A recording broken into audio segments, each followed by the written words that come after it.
10 years old, my parents took care of my grandfather who suffered with cancer.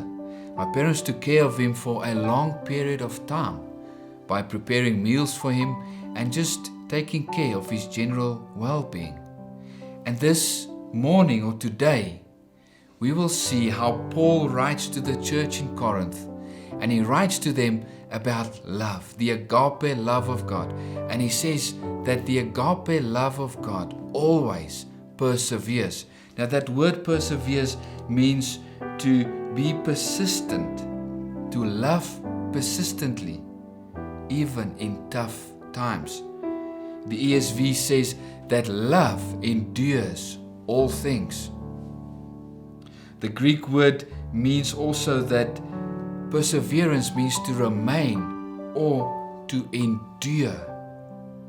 What has happened in the church in Corinth is that the believers stopped taking care of one another. They stopped looking after the well-being of one another.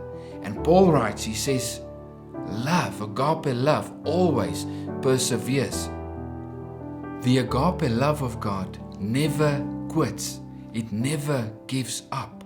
It lasts forever. In the same way as my parents took care of my grandfather for a long period of time, Paul reminds the believers in Corinth by telling them, by encouraging them to persevere, to love one another. And we know the greatest and perfect example of agape love is the love that Jesus showed us. It says in the book of John chapter 13 verse 1 that Jesus loved his own who were in the world, and he loved them to the very end. In Hebrews chapter 12 verse 2 we read that Jesus' love endured the cross. His agape love persevered to the cross. And Paul writes to the church in Corinth, he says, exactly as Jesus never gave up his love for us, in that same way, let our love persevere for one another.